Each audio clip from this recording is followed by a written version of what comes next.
The Chicago Bulls suffer another loss, this time to the Dallas Mavericks. Despite some tough defense for the most part of that game, they did not have enough to really overcome it. We're going to talk about that. Plus, we're going to talk about something that I noticed in the starting lineup that's not quite working the way I'm sure Billy Donovan would like it to. Plus, DeMar DeRozan passes Larry Bird, and Zach LaVine talks on the trade rumors. We're going to get to all that and more right after this. You are now tuned in to Chicago Bulls Central, your number one place for all Chicago Bulls news and content.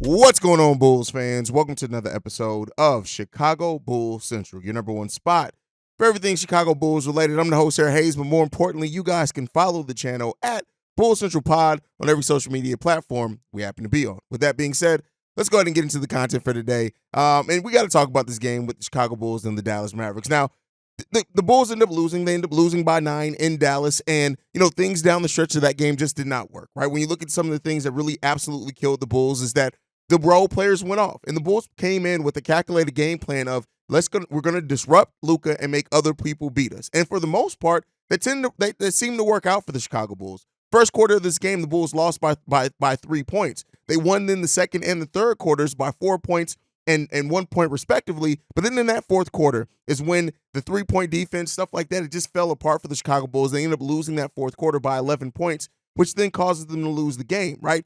Really solid. Luka came in with averaging almost 39 points per game, right? We were able to force him to only score 18 points a game, going 5 of 16 from the field, 1 from 8 from three-point range. But where it really killed the Bulls is the role players went off. Derrick Jones Jr. goes 7 of 13 for 17 points. You got Grant Williams, who gets 25 points. He goes 7 of 9 from the three-point line. And then Tim Hardaway Jr. goes 7 of 13 from the three-point line for 24 points himself overall. And that really is what took the game away from the Chicago Bulls. And so this is a loss where you can still feel pretty good in a way about how the Bulls lost because that defense was legit for the most part of the game. The Bulls also shot 47% from the field and 33% from three-point range, albeit 11 for 33. And it comes down once again to math when it comes to the Chicago Bulls. They lost this game in large part because the Dallas Mavericks had 60 points from the three-point line. 60. Whereas the Bulls had 33 points from the three-point line. That discrepancy is huge, right? And you're going to have a lot of Bulls fans that blame this loss on Patrick Williams because he does go 0 for 6. And let's be clear, Patrick Williams did not play good at all. But he's not the reason why this Bulls team lost. Barely played in the fourth quarter. He wasn't guarding Tim Hardaway Jr. out there, right? He actually is one of the reasons we defended Luka Doncic pretty well. But that does not take away from the point that Patrick Williams is probably going to lose that starting position and probably needs to at this point. We're going to talk a little bit about that later on. But in this game as well, something that, DeMar DeRozan goes 5 of 13 for 16 points. Vooch has a 20-20 game. Zach LaVine goes 7 of 17 for 22 points. And the thing that's really showing with the Chicago Bulls is that right now, Vooch, DeMar, and Zach LaVine are all shooting a terrible true shooting percentage. Terrible. Now, it's gotten better over the last couple of games, but they all were like around their career lows with true shooting percentage. And it goes back to the fact that the Bulls offense just is not playing well right now. We're just not. In the offense, maybe it can come around. Maybe you need to look at changing something in that starting lineup. But, that's really one of the biggest things, right? Also, second chance points. The Dallas Mavericks killed us on second chance points this game. 24 second chance points in this game to the Chicago Bulls 11, right? And the Bulls were getting offensive rebounds. That is something that, as far as the change that we were trying to see from this team, more offensive rebounds, we're getting those. But we're not converting that to second chance points. And I think a big reason of why we're not seeing that convert to second chance points regularly, we've had a couple of games, which it absolutely has. But one of the reasons we're not seeing that consistently translate to second chance points for the team is just that we are taking bad shots after getting offensive rebounds. We're forcing up a shot almost immediately, right? So, that is something that I want to see. And even during the game, I called, I want to see run more offense after you get an offensive rebound, right? Actually run a set, right? It's fine when Vooch or Andre Drummond, if you get putbacks and you have that position, yes, do that. There's going to be times where you do get an offensive rebound, and because the defense probably collapsed going for that rebound, you're going to have a wide open three. But when what we're seeing from the team is not just those situations, but they're forcing the three even when the defense is still out there defending them pretty well. So we got to start being better on that. We did get 12 offensive rebounds. We converted that to 11 second chance points. You need to be better than that, especially when you're giving up a lot of second chance points from the other team. So the effort was better in this game. I want to be clear on that throughout the whole lineup as far as defensively. Once again, they came in with the defensive plan that it seemed like every player really bought into and was executing pretty well for the most part in the game. But then down the stretch of that game, it got away from the Chicago Bulls, and they weren't able to match the shooting to get it back underhand. And that is going to be something that we're going to continue to look at for this team, because as we go forward, right, the defense, it's had its miscues as well. But typically, the biggest problem with the Chicago Bulls has been this season the offense, right? Still ranking 24th in the NBA. And so while we're trying to change and have changed some things on paper, it hasn't really changed the results. And that is the more concerning thing, because if you change the way you play, but the results aren't really changing, that is where you got to either look at coaching, you got to look at players, you got to look at maybe mixing up your starting lineups, mixing up your rotations. Those are some things you got to start looking at. Ayo Dosunmu has been a revelation to me as well. I want to give some credit to the bench overall. Javon Carter having his second good game in a row, right, for the Chicago Bulls. Torrey Craig is just always around. Like, the fact that the Bulls got him for a vet minimum almost is starting to seem like an underpay, because the guy is I'm just always impressed by Torrey Craig and the way that he performs. But then Ayo Dosunmu is really thriving now in this role of coming off the bench and understanding when and where to pick his spots. And that is a big thing for this team as well overall. Didn't play a lot of minutes in this game. I was surprised to see that Ayo Dosunmu only played 10 minutes in this game, which was surprising because it felt like he was on the court a little bit more than that. But he does score 8 points in that time. He gets one rebound, one assist in that time as well. And Ayo is starting to, again, round out to a pretty damn good solid player as well, just kind of understanding where and when and how to get his points and in effect, and pushing the pace a little bit more as Ayo Dosunmu also. So like those things from the Chicago Bulls as well, but we got to start talking about what to do with this starting five. And one of the things that I'm noticing and the numbers support this, Coby White and DeMar DeRozan do not play well on the court together. They don't. It's not about Zach and DeMar. It's not about Vooch and DeMar. It's not about Vooch and Zach. It's not about Zach and DeMar. Like I already said that. Did I say every combination possible with that? I think I did. Maybe I was missing a combination. Nonetheless, it's really not so far in the numbers, the core three not playing well together. But is like Coby White in growing as a point guard and trying to grow into that point guard role, has it been perfect? No. Has he had games where he absolutely struggled? Absolutely. And this could be looked at one of those in a way as well. But what I'm saying with Coby White is that one thing I'm noticing as Coby White is having the ball more in his hands, and he's better in that with having the ball in his hands, you can say the same thing about DeMar. And so we're seeing them, not necessarily their plus minuses when they're on the court together isn't good. Now, you're going to have some minutes. It's unavoidable with the minutes that you want to play Coby White and the minutes that DeMar DeRozan is going to play to avoid playing these guys together completely. But I will say that at some point, I think Billy Donovan really has to look at it and say, maybe Coby White is better suited coming off the bench. That does not mean that Coby White is not still going to have a really good season. I still think that that's possible. But I think that unless you're going to move DeMar to the bench, you have two players that both are better with the ball in their hands. That's one of the reasons in the offseason I did say that I thought Javon Carter should probably start over Coby White, not because Javon Carter's a better player than Coby, but it is because that the way that Coby plays the game of basketball, right? He's making better passes, right? I like the thing that what he's doing of actually breaking down defenses and getting to the lane, and then he is dishing it out to players and kind of helping create easier baskets, right? But one thing is that him and DeMar are just not playing well together when they're on the court together. And so, and it's not, I don't think it's a personality thing where they don't like each other. It's just that their skill sets don't really seem to fit that well when you're trying to play them and run the majority of their minutes together. So whether that means still starting both of them, but then staggering some of their minutes, having one of them be the first one to come off the court, and then go back in when the other one comes off to kind of stagger that a little bit to give them more opportunities to be ball dominant. Zach is adapting well. We know Zach can play off ball. Vooch as well is a player that he understands how to get his. He's going to call for the ball when he needs it. But again, he doesn't necessarily need the ball a lot in his hands every single play, even though we want to see the Bulls play more inside out. But Coby White and DeMar is kind of the sticking point in that. Now, maybe you bring in Torrey Craig if you do, move P. Will out the starting lineup. Maybe that changes some. Maybe having another player in Torrey Craig that kind of can move the ball around and move without the ball as well. Maybe that helps free some things up. But Billy Donovan eventually has to look at it. But that is something that I was just interested to see, is that Coby and DeMar are kind of the two players right now that aren't necessarily fitting, or maybe they're competing in a way, right? And you're seeing Coby even take more mid-range shots. So that'd be something to look out for, right? Again, I'm not saying that it can't eventually work as Kobe is trying to grow into that role. And I know some people are also saying, let's go ahead and bench Kobe. And I'm not saying that that's necessarily the wrong thing, but I do think that Kobe is adapting to a different role. He's getting to the free throw line more than what he really has at any other point in his career. So that's something as well. That's a positive for Kobe White when the shot isn't falling. But right now, too, the offense in general is playing bad, right? So that's kind of the biggest thing in this, that the offense is playing bad right now, considerably bad. So maybe with better play and better overall execution from the offense, maybe we start seeing that come around as well. Maybe those two players can start figuring it out a little bit better. But that is something that the numbers that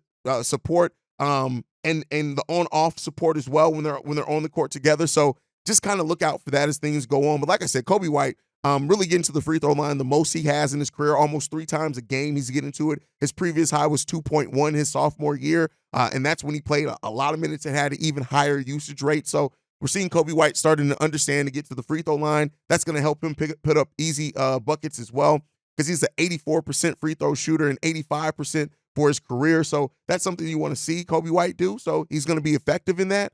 But then you get to the point of passive P Patrick Williams, right?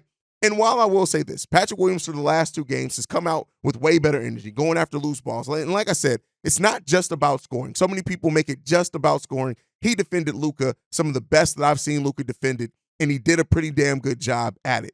But it starts getting to the point of you do need shots to eventually be made. And the thing is that while I love the defense that Patrick Williams gives, I like that he is being more active, the shots aren't falling. And sometimes you do need shots. Again, this game isn't 100% on Patrick Williams, but he does have his part in this. And the one thing with Torrey Craig is that I think Torrey Craig can bring similar defense. I'm not going to say that it's the same. Similar defense, maybe not as switchable as what Patrick Williams is, but I would trust Torrey Craig to maybe hit a little bit more of those open shots. Patrick Williams went 0 for 5 from the three-point line today, and at least 3 of those were wide open threes. Patrick Williams on the season, keep in mind, last season Patrick Williams was our best three-point shooter per percentage at 41%. This season so far, Patrick Williams is hitting the 3 ball at 12.5%. And he's taking basically the same amount of threes. Last year he took 3.4. He's taking 3.2 this year. What does that mean? Patrick Williams has absolutely, thus far, 5 games into the season, regressed as a shooter. And that is concerning for a player that he's taking less shots per game. He's only taking 6 shots per game. He took 8.3 last year. And you're regressing in your shooting percentages. 26% overall from the field. 12.5% overall from three-point range. That's not going to get it done. And while I've said Patrick Williams, his value isn't all scoring. Being the 4th, 5th option now, especially with Kobe White, it's not all about the scoring. But you do have to start looking at some of the things with Pat and saying, listen, outside of that, right, like I've said before, I said it at the start of the season, if you're not going to score, I'm cool with, because that's not necessarily your role here. But you do have to hit your open shots, and you have to be so good defensively that and do the other things. What we say, 100 blocks, 100 steals, right? Shout out to Ed Herring, who originally brought that up. But do those type of things, and we're not seeing that from Patrick Williams either, and that's where the concern is starting to come in so far on the season. Patrick Williams is averaging 4 points per game. He has a total of 16 rebounds on the season through 5 games as a starting power forward. He has 7 total steals on the season. He has 2 block shots in total on the season. He has 7 total assists on the season. That's not averages. That's total numbers on the season. That's not going to cut it. And so for Patrick Williams to be a player that that's role isn't necessarily scoring, we need more from Pat than what we're getting in the other aspects of the game if you're going to be the starting 4 on this team, and we're just not getting that as it stands right now. So, I don't know if Billy Donovan maybe keeps going because the offense is so bad in general. Maybe he keeps going and hoping that this starting 5 is going to come out of it. But you got to start looking at changing some things, in my opinion, if you really want to change the results for the Chicago Bulls. And so we'll end up seeing with that. I know a lot of Bulls fans after last night's game are calling for both Kobe and Patrick Williams to move out the starting lineup, and they have their validity in asking for that. We're going to see if this team can turn it around, if this team can get it together. Let's hope that that's the case, right, that they have that capability to do, because right now the Bulls are 2-3. It's not terrible. We talked about how difficult this opening stretch was going to be for the Chicago Bulls, and how, up until mid-December, basically, they have one of the toughest schedules in the NBA. and you want them to be around as close to 500 as possible by that, because the schedule gets considerably easier on the back half of the season. But it's right now there are a lot of signs for concern for this team, specifically on that offensive side of the ball. And I'm not saying per se that the front office is going to look to make a huge trade or anything like that. But I tell you what, the struggles keep coming like this. I would not be surprised if that increases the chances, right, of a trade. And talking about trades, the recent trade rumors with the 76ers being interested in Zach LaVine recently came out.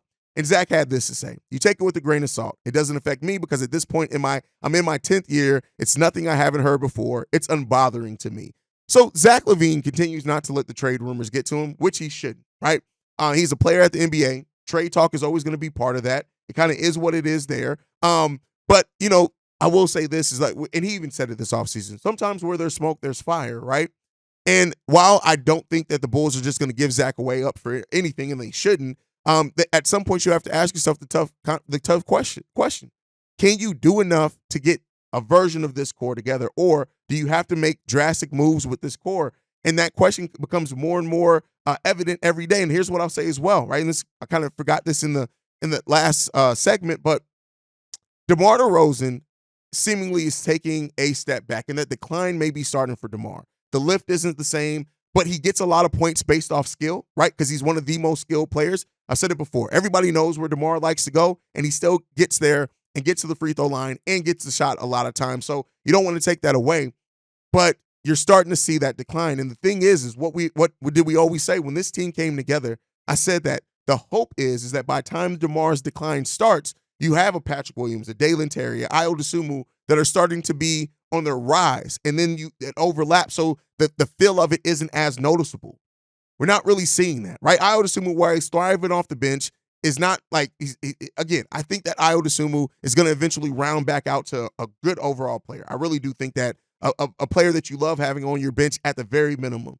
Kobe White is another player that, again, because him and DeMar aren't really playing the best when they're on the court together, you may take a look at that. But then Dalen Terry's in the G League, right? Patrick Williams, we still don't even know if he's going to be he's not even making consistent open shots, even though he's giving you other things on the court. So at this point, the Bulls have a lot of questions that they need to ask themselves about where the future of this team is going.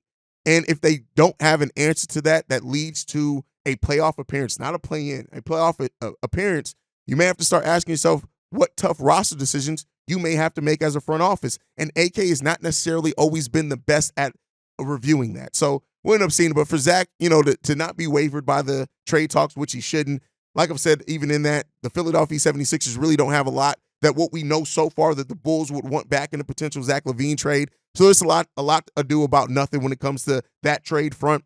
And we'll end up seeing, right? But one of the things is that, and shout out to CF Football Candy, I know he's going to love this. Chicago Bulls have dropped as far as one of the most valuable franchises in basketball. The Chicago Bulls have been on a move down basically since 2017. We were the number 3 team in the league in 2017. We dropped down to number 4 in that, and we had been at number 4 up until this year, where we have now dropped to number 6. We are out the top 5 as far as most valuable franchises in the NBA. Now, teams like Boston has seen a huge increase in that. Those type of things are happening, but you have to look at it as why, right? And that is that fan base right now for the Chicago Bulls are not happy with where they feel the direction of this team is. They're just not generally, right? And so when you have questions about that, but you're a team that still sells out, right? You still sell out your arena, but the value of the team starting to drop is an interesting point in all of this, because does that start making move? I've said before, not showing up to games, things like that. I don't think the Chicago Bulls are still top 6, right? They still made $4.6 billion last year, right? And the difference between them and the Boston Celtics is 0.1 billion, which is still a lot of money. Hand me 0.1 billion, and I appreciate that. But with that said, now they've gotten passed up by the Boston Celtics, and the Los Angeles Clippers have passed the Chicago Bulls on the most valuable franchises in the game of basketball. The Golden State Warriors are number 1, Knicks are number 2, Lakers number 3, Boston Celtics number 4, Clippers number 5, the Bulls sit at number 6, Dallas Mavericks at number 7, with the Houston Rockets, 76ers, and Raptors rounding out that top 10. And so that is a thing that you have to start looking at as a franchise of, okay, your value's starting to slip But why is that? And not to say that it's going to cause huge things, but again, the product on the court would change so much even in regards to that. So I just wanted to give that. We're the number one spot for everything Chicago Bulls related. So I want to give you guys all the Bulls news possible. But let me know what you guys think on all the topics from today's show down below. Make sure you guys are following the show at Bulls Central Pod. You can send us any feedback, questions, comments, concerns, bullcentralpod@gmail.com. And then lastly, if you want to leave a text message and our voicemail for the mailbag, the number to do so, 773-270-2799. We are the number one spot for everything Chicago Bulls related, thanks to you guys. And like I like to end every episode on, go Bulls. Love you guys. See red if you can, y'all. It's getting tough, but see red if you can. Peace, y'all. This has been a presentation of the Break Media.